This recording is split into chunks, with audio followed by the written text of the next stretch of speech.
the crown was removed from his skull, old, heavy, with blackened stones and clumps of skin inside, live maggots poured out of the gaping bald spot.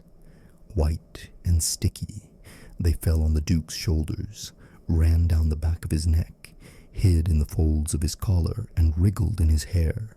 No one screamed. The room was silent, broken only by the creaking of the floorboards and the smell of soap, which was used in vain to cover up the stench of decay. Duke Thibaut de Crèvemont, 9th Governor of the Eastern March, had not risen from his bed for weeks. His bed, wide and with a carved canopy, was covered with leaden cloths soaked in potions and human sweat. His body, once glorious in tournaments and terrifying on the town hall platforms, was swollen, bursting, and oozing yellow. The hair on his chest was matted, his nails were blue, and pus was oozing from his ears. According to the report of the physician Etienne Belvaux, the skull in its upper part is detached from the flesh. The bone is palpable, like stone, and writhes under the skin. Doctors who arrived from Rouen and Blois refused to enter more than once. The entrance to the bedroom was treated with hot vinegar and smoke from burning resin, but the stench permeated everything. Underneath the chambers, in his private office, the clerk Jean de Melois wrote, "I can smell his death, like the smell of rotting cabbage, and every evening I hear him raving about the names of people long dead." The Duke knew he was dying. First, he ordered that he be sprinkled with holy water. Then, he had his hair cut off. Then, he ordered that a young servant boy be brought to him, so that his innocent breath might drive away the spirits. But the boy died 3 days later from vomiting and fever. After that, the Duke fell silent for 2 days. When he spoke again, his words were incomprehensible. "Do not open the tomb, it itches. They are calling me." The priests, Franciscan Guillaume and chaplain Paul de Tourne, took turns at his bedside, but on a certain day, both refused to enter. Paul, according to the court lady Marion de Setan, wet himself at the sight of his eyes, as his pupils had turned into slits, like those of an animal. According to official reports, it all began in the summer. While hunting, the Duke fell from his horse and hit his head on a rock. The bruise was covered with a bandage smeared with herbs. 2 days later, he began to feel weak. A week later, he developed a fever. In the second week, his hair began to fall out, and the skin on his forehead became sticky and blistered. Dr. Gilles Béron wrote in a treatise dated the same year, "The case of the Duke of Crèvemont proves that after a trauma combined with a festering gut, the living brain begins to decompose. I cannot say where the maggots came from in the skull, but his body was rotting before he died." Security was tightened at the Château de Saint-Mère, where the Duke lived. His son, the 22-year-old Raoul, was allowed to visit only 3 times. The last time he came out, he was crying and muttering, "He no longer knows who I am." The servants were changed every 2 days. Many then left for monasteries, claiming to have heard the walls of the chambers groaning. One of them, an old man named Lance Lyon, disappeared. 6 days later, his body was found in a well, his face disfigured and his fingernails torn off. Whispers spread through the court, "This is revenge for Marseille." There was talk of the secret execution of a heretic from the southern lands, a wandering preacher whose last words were a curse. They said that the Duke had kept him in chains, denying him water, and watched him die, saying, "You are no holier than I, only your tongue rots later." The wine given to the Duke was laced with opium. Enemas were made with oil and mollusk decoctions. The windows were tightly shut. The pillows were replaced every 3 days because they smelled of death. The water from the basin was poured out with prayers. Once, a finger on his right hand burst, and a worm crawled out of it. The doctor dropped his instrument and fled. No one knew if he was alive at night. Sometimes he opened his eyes and said, "Burn the papers. They must not know how I trembled before him." Who him was is unclear. Perhaps it was the Spanish ambassador, whom he had refused to receive 3 times. Perhaps it was the inquisitor who had arrived from Avignon. Perhaps it was Raoul's own father, whom the Duke had betrayed in his youth for the sake of a title. In the last week, a crack appeared on Thibault's forehead. First a crack, then a sore. A mist emerged from it.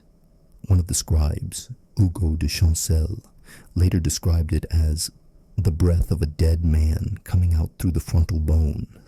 Larvae were later found in this spot, and it was from there that they crawled out when his crown was removed. Before his death, the Duke cried out, "My mother rotted like a bitch, and I am rotting for her."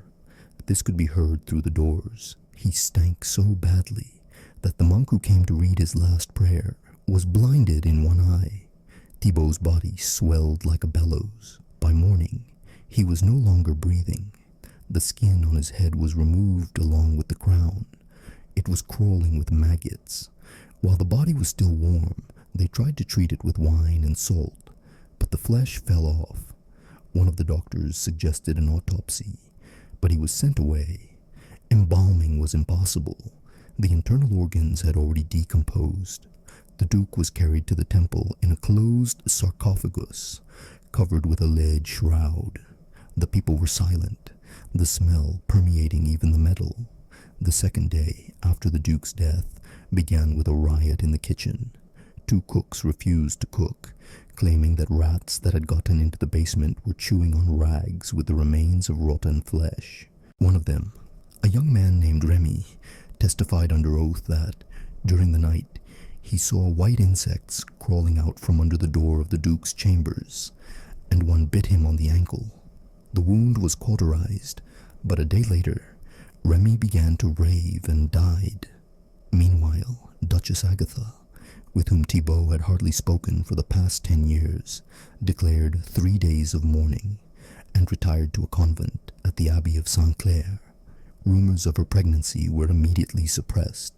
The task of killing the rumors was entrusted to the priest Paul de Tourne, who, under threat of excommunication, threatened death to anyone who repeated lies about the offspring supposedly conceived from an unclean body. Raoul, weakened by fear and lack of support at court, took office without pomp. The coronation took place in semi-darkness, without celebrations, under a grey sky. The main crown, from which the larvae had been scraped off, was replaced by an old headdress of his ancestors. Only 5 senior vassals took the oath. The rest excused themselves on the pretext of fever. According to the chronicler Arnaud de Vienne, the court was empty, and only the smell of old pus in the halls reminded of the power of the deceased. Documents began to disappear among the servants and clergy. The Duke's personal records were burned in the hearth on the 3rd day. Jean de Melun claimed to have seen an unknown man in black set fire to a chest in the library. Among the documents destroyed were letters to the King of France, instructions for investigating the case of a reformist priest, and a list of people whom the Duke wanted to remove from office. Now they were all alive and headed for the court. Among them was Guillaume de Crécy, a former advisor whom Thibault had banished 5 years earlier for corrupt views. Guillaume returned, stood at the foot of the throne during prayer, and said not a word. 3 days later, he headed Raoul's chancellery. Some claimed to have seen him with a bag containing the skull of a rat dug up from the basement of the Duke's wing. Envoys from Catholic houses arrived in the capital, from Navarre, Milan, and Avignon. Everyone wanted to know if it was true that the Duke's death was a sign of purification. One of them, a monk named Urbain from Bordeaux, brought with him a piece of the shroud and claimed that in the house where the demon lived, neither name nor blood could remain. In response, Raoul ordered Thibault's bedroom to be walled up and a cross nailed with silver nails to be hung above the door. However, the smell from under the floor did not disappear. Even after 2 weeks, the walls were damp, and warm air was coming from the joints. This was recorded in the statements of the builders hired to repair the house. The boards under the bed were rotten, and the ground beneath them was sticky, worm-eaten and breathing. One of the workers, named Edmund, disappeared. His body was found 8 days later. He had suffocated in the basement, next to an overgrown pit from which a mist was emanating. All this caused alarm among the people. Court priests began to read masses for the expulsion of rot. Birds began to fly over the castle, a flock of crows that had previously nested in the cemetery. The steward, Martin de Grenay, wrote in a letter to his brother, "I can no longer tell who is alive here and who is already rotting." Meanwhile, the political consequences were gathering momentum. Cardinal Renaud of Paris sent his legate, Jérôme de Plagny, to Saint-Marc with a letter stating, "If Thibault's death was the result of a curse and not the hand of God, his family is to be exterminated." This document was later removed from the archives, but a copy was found in a dead monastery in Armagnac. Raoul, despite his young age, became a puppet. His closest associates were Guillaume de Crécy, a former exile, Simon de Gony, captain of the guard, who had returned from northern Italy with a suspicious wound on his neck, and Countess Alessandra, Thibault's sister, the childless widow of a marquis, began secretly collecting signatures to move the residence to a cleaner place. But even in his grave, the Duke's corpse would not rest in peace. 3 weeks after the burial, the lid of the sarcophagus cracked. According to the monk Dominic, a white slime oozed through the crack like oil, but it stank of pus and burnt feathers. That was the day the monastery gates slammed shut. An inscription appeared on the doors, carved with a knife. "He whispers from below." From that day on, the executions began. First, 2 guards were hanged for allegedly allowing the disease to spread. Then the apothecary was executed for allegedly mixing a poisonous herb into the ointment. After that, the midwife who had cared for the Duke in his final nights disappeared. No evidence was needed. Fear did everything. Raoul, according to the last letter of the monk Guillaume, no longer slept or ate, talked to himself, and trembled when birds came in. He had a vision that the crown lying in the box was once again covered with skin. He ordered it to be burned, but the metal would not yield. Then he hid the crown in a dungeon and ordered no one to speak of it. With each passing day, news of the decay of power in the Eastern March reached the neighbors. The southern lands sent an ultimatums. Either power would be transferred to a church guardian, or an invasion would begin. The northern counties stopped paying taxes. Some vassals declared independence. One of them, Edgar de Somme, sent a letter in which he called Raoul the son of a corpse and refused to recognize his authority. All this led to impending collapse. People in the city whispered, "The crown is rotting, the air is weak," and in the dungeons, a voice can still be heard. The guards of the monastery of Saint-Clair, where the body was kept, claimed that on the 4th night after the census of the relics, they felt heat coming from the stone slab. One of them, named Florent, burned his palm when he touched it. A few hours later, he began to stutter and died the next morning with foam on his lips. His last words were, "They gnawed through the bone, I heard it crack." The sarcophagus was forbidden to be opened, but rumors spread that the Duke's corpse was still breathing. The court physician Belvaux, despite his official departure, secretly returned, sneaking into the chapel at night. His report, found later in the dismantled walls, contained the following entry. "The flesh has not completely decomposed. A dark substance is oozing from the skull, and there is movement in it. It is not pus, it is alive." By that time, Raoul no longer left the inner chambers. His diet was limited to bread, pickled radishes, and water. He refused meat, saying that it was swarming like my father. He avoided meetings with ambassadors. Guillaume de Crécy and the captain of the guard, Simon, took charge of his affairs. Together, they convened a secret council, which decided to destroy the body. They justified this on the grounds of the danger of an epidemic. They tried to burn the body at night. The pyre was set up right in the churchyard, in a dugout cauldron lined with tarred boards. No one except 3 servants, and Guillaume was allowed to be present. However, as a letter from the nun Adelina testifies, the fire did not touch the flesh. It crackled and oozed, but did not burn. The skin melted like wax, and creatures poured out from inside. The servant Armand fled from the place of the burning, and was found hanged in the stable a day later. A lock of hair was found in his mouth. The maid, who recognized it as the Duke's grey hair, fainted and never woke up. After that, the council closed the tomb. A seal, depicting an archangel striking a snake with a sword, was hung at the entrance. It was forbidden to speak of the dead man. Any mention of him was punished as heresy. However, new rumors began to spread among the people that the Duke was not dead, but had become a thing under the stone that now whispered to those who came at night. At the same time, Raoul's condition worsened. He stopped talking. He walked around the halls in a fur coat, even in the heat, claiming that he was cold from the inside. Sores appeared on his neck. One of the servants described them as pimples that merged into puddles and stank sourly. Raoul scratched himself until he bled. Captain Simon ordered him to be tied to the bed, but the young Duke tore the ropes and shouted, "The crown is pulling! It wants back!" On the 4th night, after the unsuccessful burning, Raoul disappeared. He was found in the morning, sitting naked in a corner of the tomb. He was holding a charred piece of wood with which he had tried to dig out the slab. His hands were covered in blood, his fingernails torn off. He kept repeating, "He speaks through the stone. He wants me to come out." He was locked in the West Tower. Doctors summoned from Orleans wrote, "Mental derangement caused by fear, stench, and isolation. Personality disintegrated. Only the body remains." No one saw him again.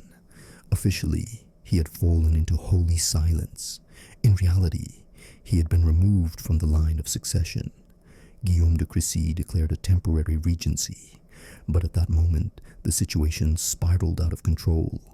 The southern lands, waiting for the weakening of power, moved north. First, Vignon seceded, then the county of Chartres. An ambassador from the throne of Toulouse arrived with 30 spearmen, and no one stopped him. He occupied the eastern hall, where the symbols of power had previously been kept. The papal curia issued a proclamation. If the body is not buried according to the canons, if the flesh is not given to the world, then the spirit cannot be saved, and the land must be purified by fire. This threat was taken literally. 6 days later, the monks of Saint Clair were expelled, and the chapel was set on fire.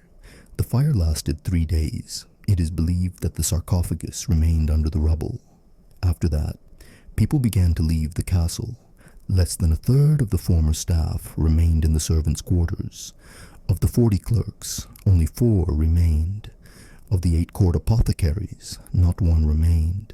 Mushrooms began to appear in the cellars, smelling of sour blood and spoiled milk. They were collected and burned. Insomnia began to spread among those who remained. Doctors attributed it to the stench, but one of the knights claimed, "At night, footsteps can be heard in the throne room staircase, but no one is walking there." The Creven family was in danger, a national curse, the heir's mysterious illness, a rebellion of the cities, and fear of the Duke's corpse turned the duchy into a plague pit. Neighboring counties began to prohibit marriages with members of the family. One of the ambassadors, a man from the de Chalon family, said, "This is not a family. It is an abscess that has burst open." In the 4th winter, after Duke Thibault's death, his body was believed to no longer exist. A fire that swept through the monastery of Saint Clair destroyed the stone ceilings, and the tomb was buried under rubble, but the smell, warm, sweet, with a hint of old fat and rotten onions, still came from the ground. The old servant said, "He's boiling there, beneath us." Formerly, power belonged to Guillaume de Crécy. Raoul, unconscious and tied to his bed, was declared to be praying for the salvation of his family, and was kept in the West Tower under the guard of an inquisitorial officer. The doctors no longer came. The last of them, the Dominican Pierre Salist, had fled, leaving behind a note. The skin has fallen off his chest, along with the cross to which he clung. Captain Simon was killed. He was found in the cellar, nailed to a table. The word servant was carved into his stomach. No one was charged. The bodies were executed, but not the souls. The bodies were vulnerable, the souls already damned. Leadership passed to Alisande, the Marquis's widow and Raoul's aunt. She assembled a new council, but not in the throne room. It had been boarded up and bricked over, and there was movement beneath it. Reports from the following March state: the ceiling collapsed, smoke came out of the cracks, the wooden railings rotted away overnight. People did not go there, only shadows remained. The Crevin family lost its vassals. One by one, they swore allegiance to the Count of Armagnac, promising never again to swear allegiance to those whose veins flow with pus. The last knight who remained loyal, an old man named Thibaut de Cinct, the late Count's second cousin, was found dead at the altar. He had bled to death through his nose and ears. In his pocket was a prayer in which he asked, "Lord, do not let me die like him." Meanwhile, the town around the castle began to empty. Merchants left. Mills stopped grinding. One of the millers wrote on his door, "The water is no longer turning. Even it is leaving here." The smell grew stronger. It could be smelled 3 leagues away. Fear spread like steam. Even animals did not venture into the ravines near the castle. Horses bucked, dogs howled, and sheep died. Alisande, realizing that power was crumbling, sent her man, Abbot Basil, to the King of France. He was to deliver a scroll with a request for intervention. If the Duke's house is not cleansed, the entire family will fall. But the abbot never reached the capital. He was found on a bridge, his eyes missing. They lay in his palms, neatly folded. Then Alisande decided on a final measure, to completely destroy the tomb. The workers refused, so she summoned stonemasons from the south, men who knew no fear. There were 6 of them.